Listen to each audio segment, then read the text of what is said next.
Hello दोस्तों, आप सभी का स्वागत है आपके अपने चैनल बडीज स्टडी पॉइंट। जैसा कि हमने पिछले वीडियो में वैदिक काल से संबंधित कुछ महत्वपूर्ण प्रश्नों पर चर्चा की थी। आज हम इस वीडियो में वैदिक काल से संबंधित कुछ अन्य महत्वपूर्ण प्रश्नों पर चर्चा करेंगे। तो चलिए शुरू करते हैं दोस्तों अपना वीडियो। पहला प्रश्न, ऋग्वैदिक काल में द्विज शब्द किसके लिए प्रयोग किया गया? तो दोस्तों ऋग्वैदिक काल में जो द्विज शब्द था वो ब्राह्मण, क्षत्रिय और वैश्यों के लिए प्रयोग किया गया था, क्योंकि उन्हें ऋग्वैदिक काल में शिक्षा का अधिकार प्राप्त हो, शिक्षा ग्रहण कर सकते थे। अगला प्रश्न, ऋग्वैदिक काल का सबसे प्रमुख देवता कौन सा था? तो दोस्तों ऋग्वैदिक काल का सबसे प्रमुख देवता जो था इंद्र था। इंद्र का ऋग्वेद में 250 बार उल्लेख हुआ है। अब इंद्र को पुरंदर व यज्ञ का देवता भी कहा गया है।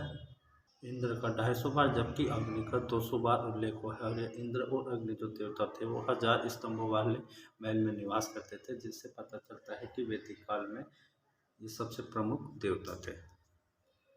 अगला प्रश्न, ऋतस्य गोपा शब्द का प्रयोग किस देवता के लिए किया गया? तो दोस्तों ये प्रश्न वेरी मोस्ट कर लेना इसको।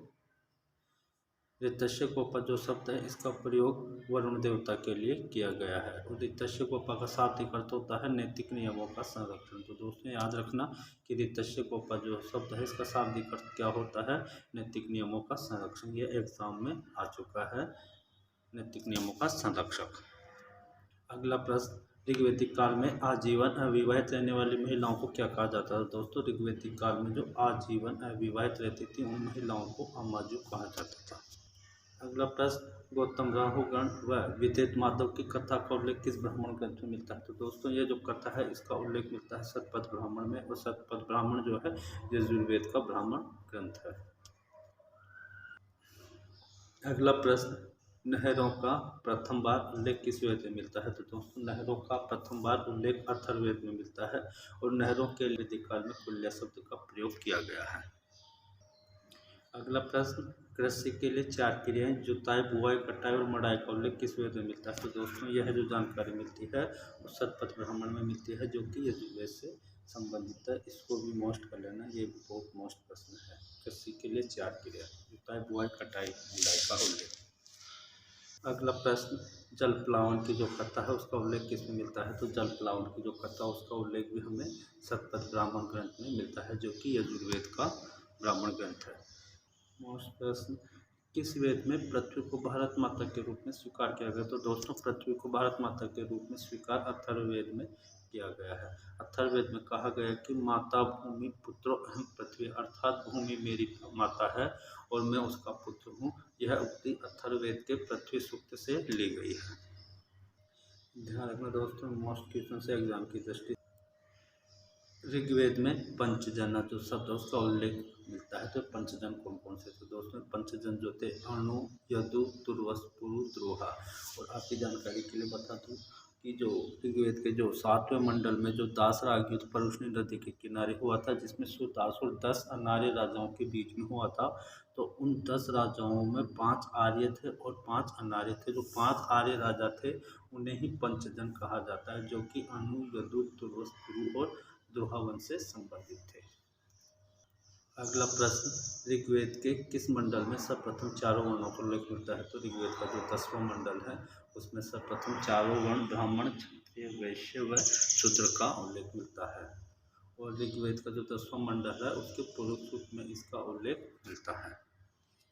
अगला प्रश्न मोस्ट कर लेना दोस्तों इसको कि निष्क क्या है? तो निष्क एक स्वर्ण आभूषण भी था और सोने का सिक्का भी था।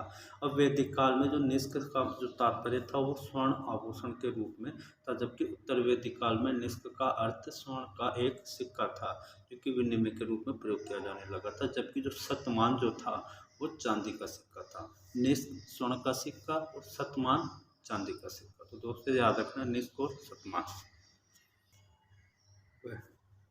वेरी मोस्ट कर लेना दोस्तों को कि ऋग्वेद की अनेक बातें जो है अवेस्ता से मिलती है।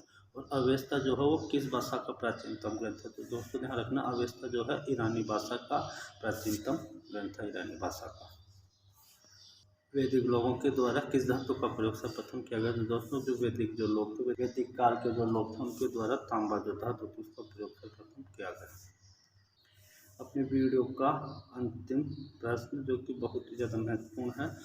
1400 ईसा पूर्व के मध्य जो मध्य एशिया से एक अभिलेख मिला है, बोगजोगे अभिलेख, उसमें वैदिक कालीन किन देवताओं का उल्लेख मिलता है। तो दोस्तों ध्यान रखना कि मध्य एशिया से 1400 ईस्वी के आसपास जो बोगजोगे अभिलेख मिला है उसमें वैदिक कालीन 4 देवता थे, इंद्र, वरुण, मित्र और नास्ते का उल्लेख मिलता है। तो दोस्तों इसमें प्रश्न ऐसे भी बन सकता है कि मध्य एशिया से मिले बोगजोगे अभिलेख में किन वैदिक कालीन देवताओं का उल्लेख मिलता है। तो उनमें से 4 में से 3 का नाम दे देंगे, एक किसी और का दे देंगे। तो चारों देवताओं के नाम आपको याद होना जरूरी है, इंद्र, वरुण, मित्र और नास्ते। तो दोस्तों आज हमने वैदिक काल से संबंधित कुछ महत्वपूर्ण प्रश्नों पर चर्चा की थी, जो कि सभी प्रश्न प्रतियोगिता परीक्षाओं की दृष्टि से बहुत ही ज़्यादा महत्वपूर्ण है। अगर आप इसी प्रकार के वीडियो और देखना चाहते हैं तो हमारे चैनल बड़ी स्टडी पॉइंट को लाइक और सब्सक्राइब जरूर कर लें, जिससे आपको नए नए वीडियो मिलते रहें।